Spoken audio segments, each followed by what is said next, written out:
When we return to our planet, the High Court may well sentence you to torture. He likes movies, we like movies. Septum Sin versus the world. Septum Sin versus the world. Septum Sin versus the world. Septum Sin versus the world. I'd buy that for $1. Welcome again to Video Game Diaries. The discussion about my video game experiences. Today we're going to continue the discussion of the Nintendo Entertainment System. I have beaten 37 games on the Nintendo Entertainment System, and really and truly, if I was doing one video, it would take forever. So we last left off with Gyromite, and we're going to move from the G's into the I's. In case you didn't realize, I'm doing this in an alphabetical order system. The next up is Ikari Warriors 2 Victory Road. Ikari Warriors was fun enough. I mean, I played that one, I played Jackal, I played a lot of the run and gun types, but not a lot of them really appealed to me. I liked the oddball versions of a lot of the games. And Ikari Warriors 2 Victory Road kind of went off the tracks. That thing was wild. You were not just two commandos shooting up an enemy. You were killing an alien force, going into shops, buying different weapons and power upgrades. It was glitchy as all get out, but the glitches were even more cool to look at. Ikari Warriors 2 Victory Road was tons of fun. It's also available in the SNK collection, I believe. It's in one of those collections. I remember that quite well. And it just is fun. I like the size of the character models. It did have a lot of frame rate dipping, but back then we didn't know a lot about frame rates. We were just kids enjoying a nice alien shoot-'em-up game. It was really fun in both single player and co-op. I had a ball beating this game over and over again. The next up is Kid Icarus. This is a classic of the classics. I played this early on. I had a cousin's house that had it, and of course eventually I myself had a copy. I have special memories of this. Again, it's a lot of, shoot 'em. It's a shooter/platformer type game where you play this angel, and a kind of angelish individual who is trying to save his fellow angel warriors from Medusa. To do so, you've got to get the sacred treasures, upgrade your stuff, and go through all of these levels. You had the two types of levels, the upwards and the side-scrollers, but you also had these dungeons at the end of each one of these stages where you would actually be able to go up, down, backtrack, gain items, locate a map, and you had to defeat the eggplant wizards, which were really kind of entertaining creatures. I mean, they'd turn you into an eggplant with legs. This game still has a lot of replayability today. I've played it and beat it multiple times, including not too long ago. It's still beatable. Again, with a lot of these, a lot of people say that they require excellent reflexes. Not necessarily. They require something that many of us in modern times don't have, and that's patience. Super Meat Boy requires pinpoint reflexes. Kid Icarus, not so much. You just gotta be patient, you gotta know when to take your move, you gotta know when to take your shots, and, know when to fold them. As we move down, we're going into The Legend of Zelda. I mean, come on. We had to do this without guides a lot in the day. I think we did have Nintendo Power, but that was about it. I learned a lot of things by trial and error, including burning every bush, bombing every rock, because I wanted to know, is there a secret entrance? And it's tedious now, but back in the day, it was fun, because you were exploring, you were finding new things. This was one of the first adventure games. You play as Link, a hero that most of you should be familiar with, on his quest to save Princess Zelda from the evil Ganondorf. This is the first outing, and it is still a fun experience to this date. Knowing where most things are, because having to find them on your own is a pain in the butt. Of course, following that is Legendary Wings. One of the few shooters I have ever completed. Shooters frustrate me. You talk about need for reflexes. Shooters require the ultimate in reflexes, especially bullet hells, which I don't know if we really had any bullet hells back then, but we did have quite a few shooters. We had the 1945 games, we had Gradius, we had R-Types, but Legendary Wings was the only one I really sat down and beat. Maybe it's because it was one of the few I owned. And of course, again, you're playing an angel. Maybe it's about angels, about winged people with guns or bows. I don't know. And I think a lot of it is just the strange iconography. And they would change it up to where you would go from the overhead to side-scrolling shoot-'em-ups. And it's just, to me, they were really cool. I always remember in that first level when you had that giant mouth that kind of ate you up and drove you into the side-scrolling portion of the level. It was a challenging, extremely challenging, but well-rewarding gameplay. Alright, Maniac Mansion. Talk about adventure games. This is like straight adventure, where you are... This is something... Well, actually, I was going to say, this is something that is very unique because this is something that's more... People are more used to seeing these things on the PC, where you're just going around, you're controlling a person with sort of a cursor and telling them what to do with little word prompts at the bottom. Your friend has gone missing, and you and two other buddies of your choice chase them down to a mansion. Now, your two buddies have different talents, and you can select from a different pool. And because of that, you have a lot of replayability because all the outcomes and endings, there are lots of them. And it really depends on what you do. Maniac Mansion can be grabbed a lot on the PC, where I think it's the best played, but I really did enjoy the NES, and I love the fact that they had to edit it out, so they called them, as a, don't be a tuna head. That's still to this day, and I can still hear the music in the background of my mind. Of course, if you wanted to be sadistic, you could always microwave the gerbil. Next is the Mega Man series. On the NES, I've only really played 1 through 4, 2 being my favorite. It was the first Mega Man game I ever played. I love the Airman level. It is still my favorite level to date. They are still my favorite robots to date, and my favorite end fight with Dr. Wily. Mega Man is a game about this guy named Mega Man. He is this small dude who goes around and tries to take out these other robots that have gone rogue because of this evil scientist, Dr. Wily. The first game, it's robots that Dr. Light built and Dr. Wily kind of corrupted.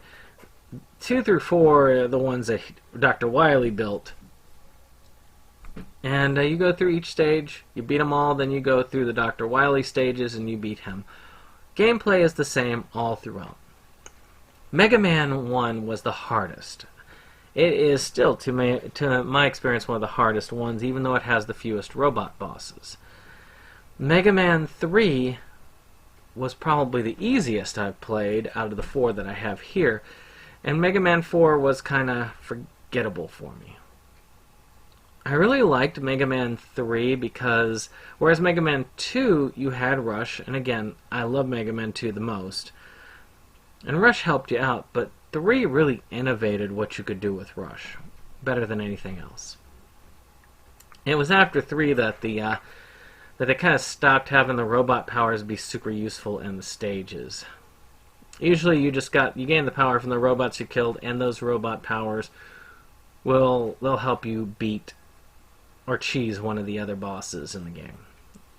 Always looked it up, always tried to figure it out. So let's talk Metroid. Another shooting game, but the first in said genre. A lot of people are playing the new Bloodstained game, and again, without Metroid, you would not have that genre.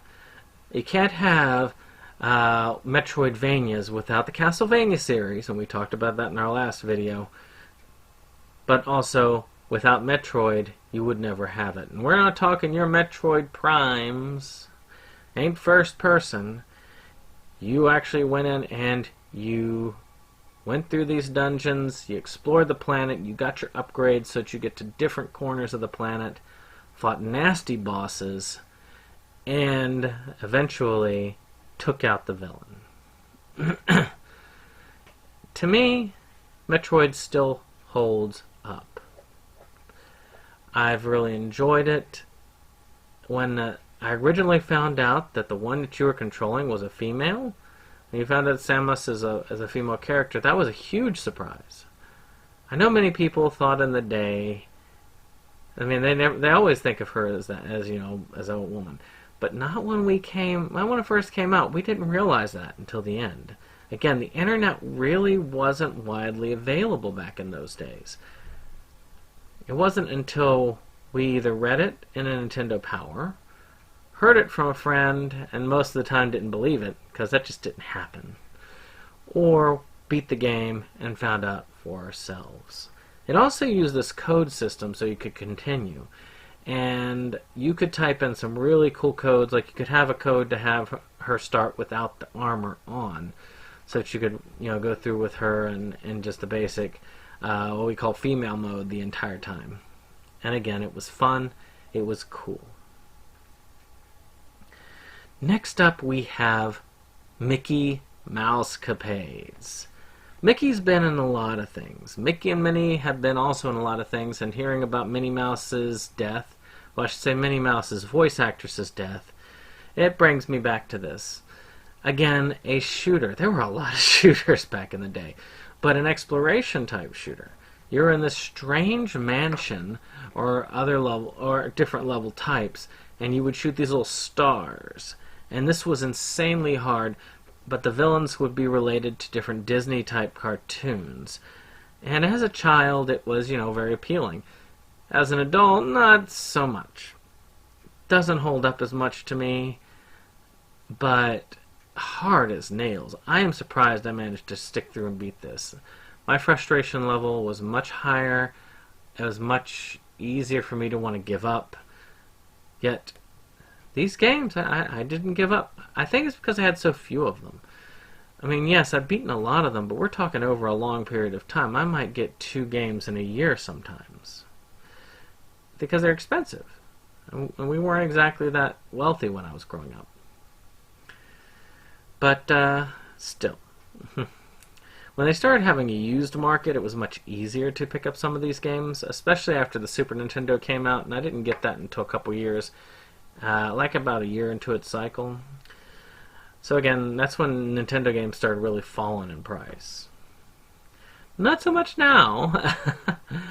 The next game on the list is Monster Party. Monster Party is another one of those really strange games about this boy who finds this gargoyle-like creature. They kind of fuse together so that they can go and save Monster World. It has some cool hand-to-hand type combat. You have shooter combat, and you gotta be you gotta kind of think.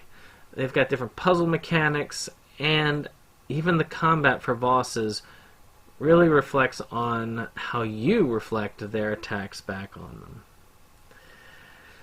At least a lot of the times. It's still one of the few times that I have fought a piece of fried shrimp, an onion ring, or octopus ring probably, and a slab of meat in a game.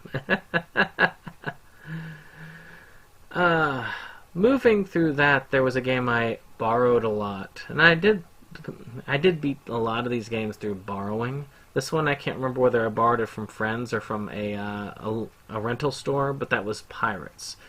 One of the original Sid Meier's type pirate games. It didn't have a lot to it, but there were fun dueling mechanics. There were some RPG style mechanics. You would raid different villages, you would restock, you would challenge people to duels. It was great fun, actually.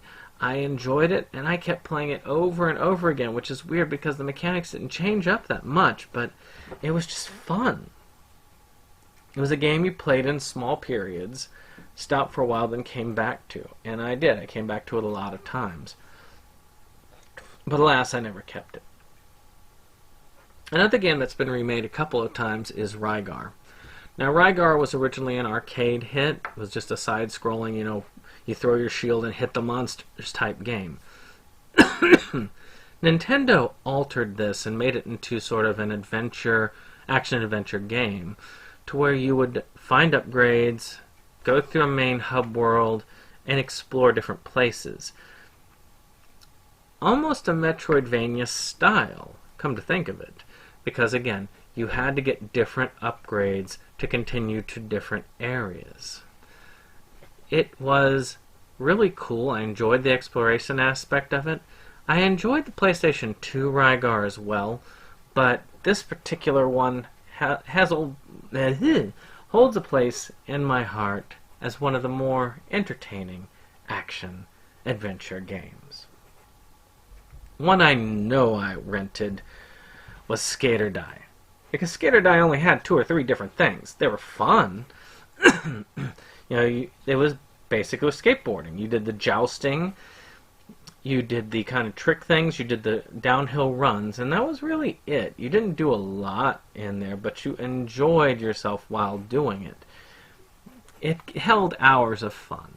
And if this was the only game that you had, and a lot of times that was the case, you really didn't have much choice but to make the most fun of it. A lot of the fun in this game towards the end of its cycle, after the first couple of hours, was more with friends, challenging them to races and jousting, and just in general showing them that you were the best skater. Spy vs. Spy was one that I owned. And again, simple mechanics, also really good to have in 2-player. It was based off the Mad Magazine cartoon of the same name. You played one spy, your friend of the computer played the other, and you laid traps for one another throughout this mansion, and kind of like fought each other one-on-one until one of you racked up a certain number of kills.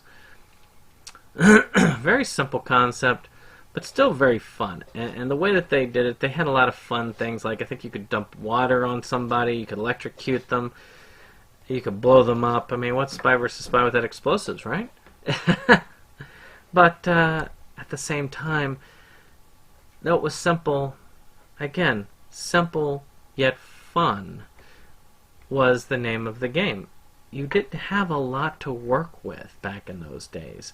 The games couldn't all be giant, like 100-hour adventures like you have today. These were games that you could beat in an afternoon or in a few hours, especially since there weren't a lot of save backups. So you weren't going to be, just playing one game for hours on end. There are like exceptions to this. Like Final Fantasy up above, Crystalis, Legend of Zelda, Metroid. Games you weren't necessarily meant to beat in an afternoon, but those were actually not the norm. And speaking of not the norm, a game I beat but borrowed from a friend for the time was Star Tropics. Star Tropics kind of was one of the first major action RPGs.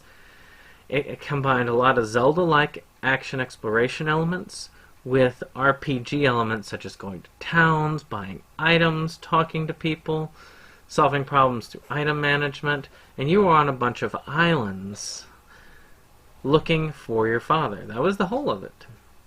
And it was a fun game. I really enjoyed the game mechanics, and they are fun to this day. I have played it again and again this day. I used to have it on my Wii before I had to sell it. Finances. But still, if I still had it, I'd probably go back and play it. It really is fun. I never played the second one. I should have. Well, I didn't play a lot of sports games. I did. Well, that's not true. I did play some sports games. I think I've played like one of each, except for the football ones, which, I mean, in truth, I never got the football ones. But the one that I knew of the most was Super Dodgeball. And I have this on my Game Boy 3DS. Not Game Boy. I got my 3DS. I've got that Super Dodgeball. It's just one I had so much fun with. You took these guys, and they looked like they were out of River City Ransom, and you would have them run, and if you hit it right, you would do these special ones. Like one was throwing a turn into a football, ram through people, or they would do a wave-de-wave, or they would do a homing missile. And it was really, really fun. And you did a world tour where you went around the world. I always thought that Dodgeball was fun. It's a game, even to this day, I will put it in, play it for an hour, I'll be like, okay, I'm good, and then come back to it in a few months, do it again, because it just has such great replay value. It's one that you could come back to again and again. I don't remember whether I owned it or not. So let's talk the first Nintendo game I ever played, which was Super Mario Brothers. I first remember playing it at a Blue Light special in Kmart. For more about that, see our last Video Game Diaries. Watch our one before last if you really want to be nitpicky, because I did one during our 100th episode. This one was the first, well, not the first adventure, but the first Super Mario adventure, where we went through the Mushroom Kingdom, we fought Bowser, and we rescued the princess, who was usually in another castle. I was fascinated by this action platformer and just played it over and over and over again. I knew about the warp zones, but I also played it through, so I could beat it quickly, I could do well with it, and yes, this one does require a lot of good reflexes, and timing, and patience. All aspects for any Mario game. Mario Maker's showing those graphics again and again. Super Mario Odyssey shows them off, but this one was the first. The next up is Super Mario Brothers 2, which was based off of Doki Doki Panic. Of course, we all know, well, not many of us know Doki Doki Panic. That's just what it is. But what you did is because the real Mario Brothers 2 was well, stupid Bixby. Because the real Super Mario Brothers 2 was what's called the lost levels these days, was just super hard. They thought Americans can't do that, and they're probably right. They created this, and it really was a fun adventure. You could play as Peach, Toad, and Luigi, and though you weren't playing Luigi the first time ever, because he would be the player 2, this is the first time they really differentiated each of them. And Luigi could jump high, Mario was well-rounded, Toad was very strong and quick, and Peach could float. So almost everybody used Peach. He knows how you do, you're going to do it easy. I used a pretty decent amount of strategy, using things like bombs, going to different worlds. Again, you could use warp zones, and you took out Wart. And this was the only time I can recall that Wart was a villain in Super Mario Brothers. Mario Brothers 3 was the one that Nintendo Power had on the top of their charts from the time that it came out. It held the #1 spot in their top 20 until the end of Nintendo Power's NES coverage. It was just that popular. It was the first one to introduce a world map. It went back to the mechanics of the original Super Mario Brothers. You went in, you fought Bowser, you fought the Koopa Kids, you went onto the airships. I thought that the suits, like the Hammer Brothers suit, were really awesome. I loved the giant world. I loved just the concepts of the different worlds, except for the desert world. Heck with that sun. But Super Mario Bros. 3 innovated in ways that we had never thought to innovate before. We're almost done. Only 3 more to go. Wheel of Fortune. Yes, I have beaten Wheel of Fortune mainly because I've played it and beaten it over and over and over and over again. I'm including it. It's a game show. It's Wheel of Fortune. You don't need a lot to do this. You don't need a huge graphical computer to simulate letters on a board. And it did fine. I really enjoyed it. I enjoyed it so much on rental, we eventually bought it. And it was fun. I could play that for hours. I was surprised that I could play this one for hours. I thought that there's no way. But apparently, yes, there was. Next to last is WWF WrestleMania. I don't care that much for wrestling, tell you the truth. That was my grandfather's thing. And I was alright with it. I thought that was kind of fun to watch, but I really never cared that much for it. And wrestling games were a dime a dozen. But this one was different. It had a fairly large character roster, and it had some cool mechanics, such as building up an anger meter, different types of moves, having to make sure that you had a person in a particular position before you went and pinned. And I just really enjoyed playing Andre the Giant, a lot of those classic wrestling figures. Macho Man, the Honky Tonk Man. It was just generally fun.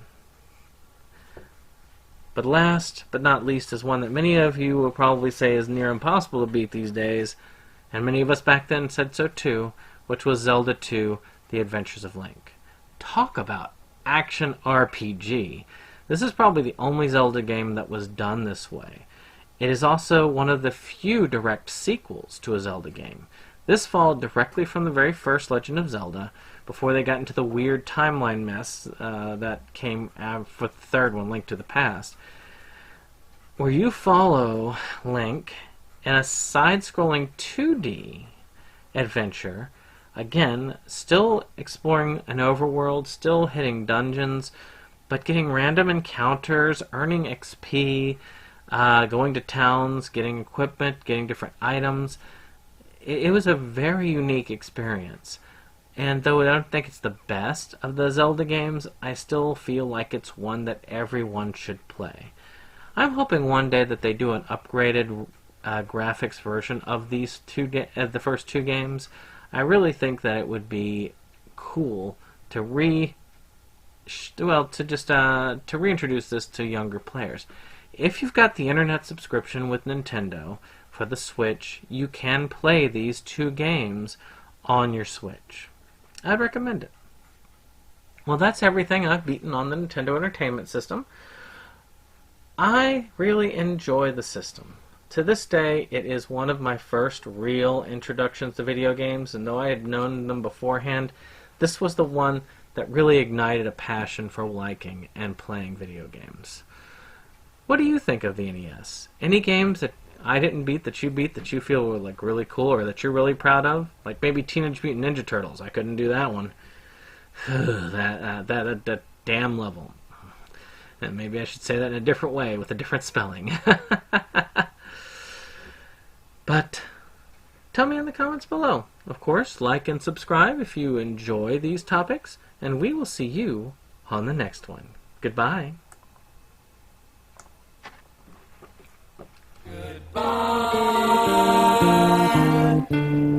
Goodbye.